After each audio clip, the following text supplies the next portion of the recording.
Easter इनोलेट्स को आज हम डिस्कस करेंगे कि ईस्टर इनोलेट्स है क्या, ये किस तरह बनते हैं, और ईस्टर इनोलेट्स में जो अल्फ़ा हाइड्रोजन होता है उसकी स्टेबिलिटी के बारे में थोड़ी सी बातें करेंगे। चलो, सबसे पहली बात, हमारे पास ईस्टर कंपाउंड कौन से होते हैं, ये काफ़ी ज़्यादा इंपॉर्टेंट है। अब ईस्टर फंक्शनल ग्रुप याद रखिएगा, ऐसी चीज़ जिसके अंदर ये वाला फंक्शनल ग्रुप मौजूद हो उसको हम नाम देंगे ईस्टर का। डबल बॉन्ड ओ के साथ यहाँ पे आर लगाओ, और ये जो आर हो ये याद रखिए ये हाइड्रोजन एटम ना हो, ये क्या हो, अल्काइल ग्रुप। अल्काइल ग्रुप हो, इस चीज़ को हम नाम देंगे ईस्टर का। अल्काइल ग्रुप के अंदर आप जो मर्जी एग्जाम्पल ले लो, बेशक सबसे पहले नंबर पे आ जाता है मिथाइल, सेकंड नंबर पे हमारे पास आ सकता है इसकी जगह पे इथाइल, प्रोपाइल, ब्यूटाइल, जो मर्जी लगा लो, लेकिन हाइड्रोजन एटम नहीं होना चाहिए। अगर हाइड्रोजन एटम होता तो ये हमारे पास कार्बोक्सिलिक एसिड ग्रुप बन जाएगा। तो ये सबसे इंपॉर्टेंट चीज़ है कि हमारे पास ईस्टर ग्रुप। इनोलेट्स आयन, ये हम प्रीवियस वीडियो के अंदर डिस्कस कर चुके हैं, यहाँ पे भी मज़ीद डिस्कस कर लेंगे कि इनोलेट का मतलब क्या है। अब यहाँ पे जो हमने बात मेनली करनी है ना, वो है beta keto ester. Beta keto ester. अब इसका ना फार्मूला देखिएगा, मैंने एक बात बता दी है कि ईस्टर ऐसी चीज़ जिसके अंदर ये वाला फंक्शनल ग्रुप मौजूद हो, उसको हम नाम देंगे ईस्टर का। चेक करना क्या ये वाली चीज़ ईस्टर है, सी डबल बॉन्ड ओ के साथ यहाँ पे ओ आर लगा दूँ, क्या ये चीज़ ईस्टर है? बिल्कुल है, वही चीज़ मैंने बनाई है। अब देखो, इसके मैं यहाँ में एक CH2 लिख रहा हूँ, और इसके बाद यहाँ पे एक और ये वाला फंक्शन ग्रुप बना रहा हूँ इस तरह का, ये सी डबल बॉन्ड ओ, और यहाँ पे आर लिख रहा हूँ। एक आर को आर प्राइम दे दो, एक आर को सिंपल आर रहने दो। ये दोनों सेम भी हो सकते हैं, डिफरेंट भी हो सकते हैं, मतलब हमारे पास अल्काइल ग्रुप ही होगा। अब यहाँ पे गौर करोगे ना तो आपको एक चीज़ मिलेगी, मैंने ऊपर नाम लिखा है बीटा कीटो ईस्टर। क्या मतलब बीटा कीटो ईस्टर? अब सबसे पहली बात मुझे ये बताना है कि क्या ये वाला इतना पार्ट ईस्टर ग्रुप है, ये वाली चीज़ हमारे पास ईस्टर ग्रुप है। अब इसमें देखो, कोई भी फंक्शनल ग्रुप के बाद जो पहला कार्बन एटम होता है उसको हम नाम देते हैं अल्फा कार्बन, जो दूसरा होता है उसको हम नाम देंगे बीटा। और बीटा कार्बन एटम असल में हमारे पास कीटोनिक ग्रुप है। ये वाला जो चीज़ है ये हमारे पास क्या है, कीटोनिक ग्रुप है, यानी कीटो ग्रुप है, जिसकी वजह से हम इसको नाम दे रहे हैं बीटा कीटो ईस्टर। इसके अंदर ईस्टर भी मौजूद है, बीटा पोजीशन पे कीटो ग्रुप मौजूद है। That's why this formula is known as beta keto ester. ये जनरल फार्मूला हमने लिखा हुआ है, ये काफ़ी ज़्यादा इंपॉर्टेंट है। अब कहता है जो बीटा कीटो ईस्टर के अंदर ये जो अल्फा हाइड्रोजन होता है ना, ये वाला कार्बन कहलाता है अल्फा कार्बन, और इसके साथ जो हाइड्रोजन मौजूद है, ये वाले हाइड्रोजन ये जो दो हाइड्रोजन मौजूद हैं, इनको हम नाम देते हैं अल्फा हाइड्रोजन। अल्फा हाइड्रोजन का नाम दे रहे होते हैं।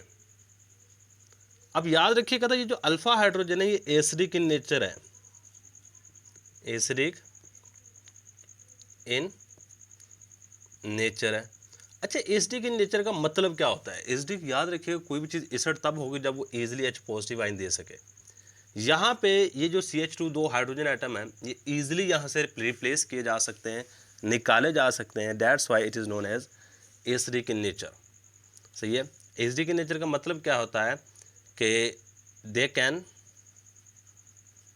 ये प्रोवाइड कर सकते, can provide H positive ion, H positive ions easily. जो चीज़ H positive ion easily provide कर सके वो एसिडिक इन नेचर होती है।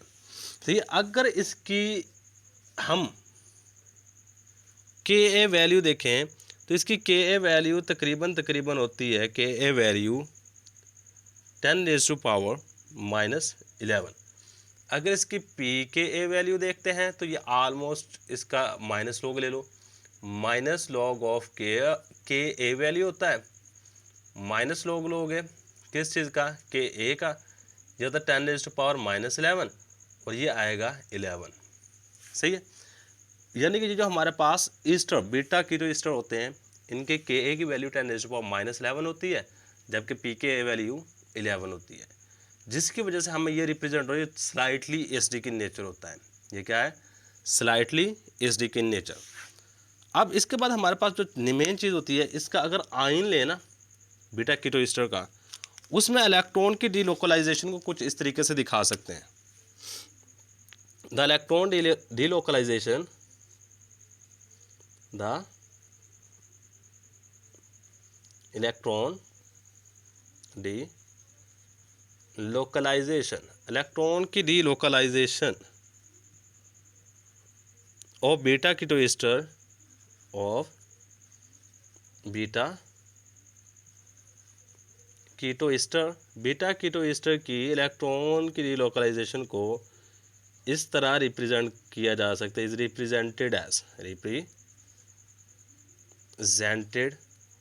एज किस तरह? देखो, हमने बात की है delocalisation beta keto ester ion, यहाँ पे एक वर्ड और लिख लो, आयन की हम बात करेंगे। चलो जी, आयन अगर देखोगे ना, ये हमारे पास आयन कुछ इस तरह का होता है।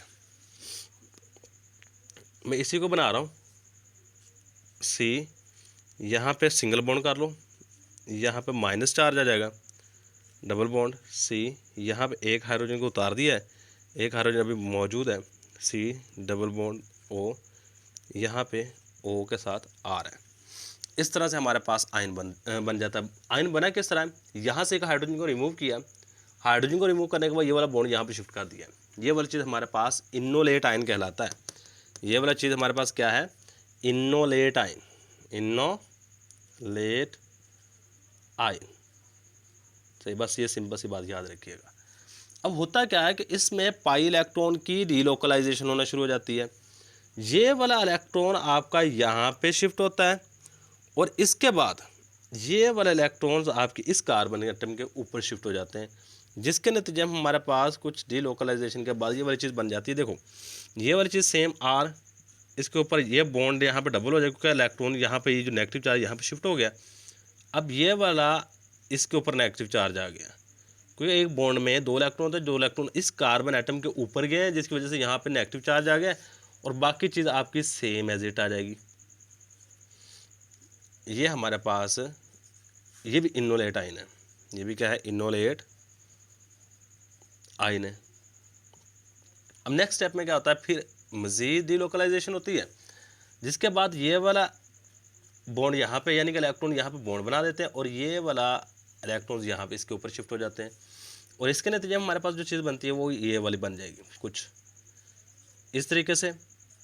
ये वाला बॉन्ड यहाँ पे बन जाएगा डबल, ये वाला हाइड्रोजन कार्बन एटम के बॉन्ड 4 पूरे करने हैं, और ये वाला बॉन्ड ऑक्सीजन एटम के ऊपर शिफ्ट हो जाएगा, और ये वाली चीज़ बन जाएगी। ये भी हमारे पास इनोलेट आयन है, ये भी हमारे पास क्या है? इनोलेट आयन है। ये सारे के सारे हमारे पास इनोलेट आयन के दरमियान में रेजोनेंस हो रही है। ये पूरे पूरे क्या हो रही है? हम चीज़ डीलोकलाइजेशन ऑफ इलेक्ट्रॉन को रिप्रेजेंट कर रहे हैं। ये 3 रेजोनेटिंग स्ट्रक्चर बनती हैं, और याद रखिएगा, अगर किसी आयन की जितनी ज़्यादा रेजोनेटिंग स्ट्रक्चर बनती हैं वो उतना ज़्यादा स्टेबल होता है। यानी कि रेजोनेटिंग स्ट्रक्चर, रेजोनेटिंग जो स्ट्रक्चर्स होती हैं, structures is directly proportional to stability. अब देखिए, बेंजीन की भी आप रेजोनेटिंग स्ट्रक्चर बना रहे होते हैं, 5 रेजोनेटिंग स्ट्रक्चर बनती हैं, इसे हम कहते हैं बेंजीन का मॉलिक्यूल जो होता है वो स्टेबल होता है। क्या होता है? बेंजीन का मॉलिक्यूल जो है वो स्टेबल होता है। किस वजह से स्टेबल होता है? इसी वजह से।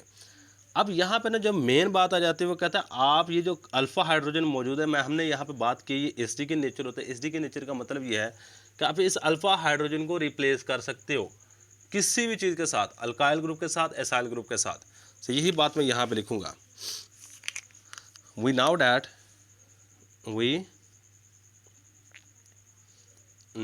डैट हम जानते हैं कि alpha hydrogen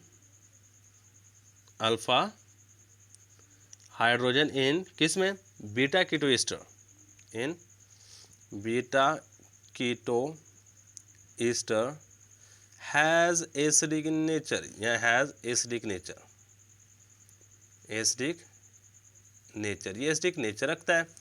so it can be replaced by, so it can be replaced.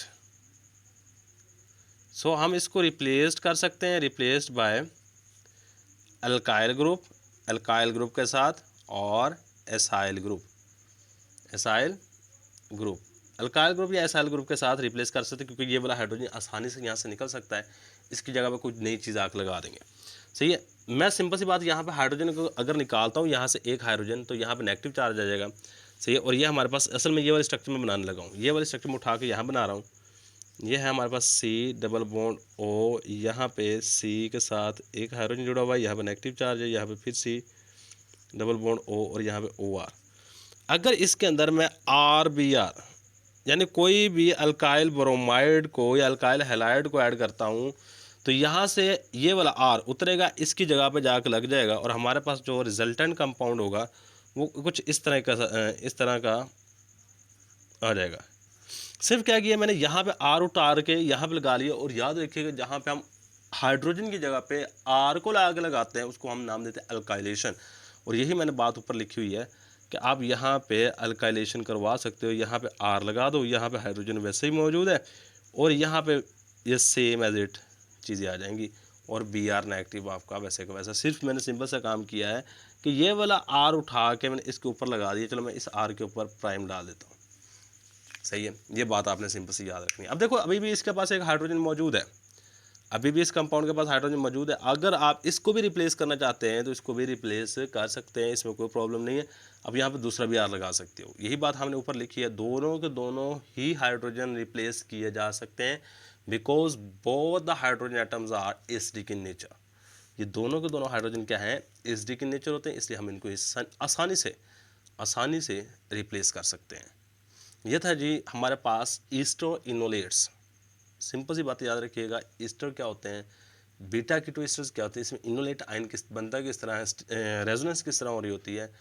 Alpha hydrogen जो बीटा कीटो ईस्टर के अंदर वो एसिडिक इन नेचर होता है, वो रेजोनेटिंग किस तरह स्ट्रक्चर बन रही होती है। ये सारी की सारी बातें याद रखिए। ये हमारे पास आज के लेक्चर में, इसका एक स्क्रीनशॉट ले लो। अल्लाह हाफिज़।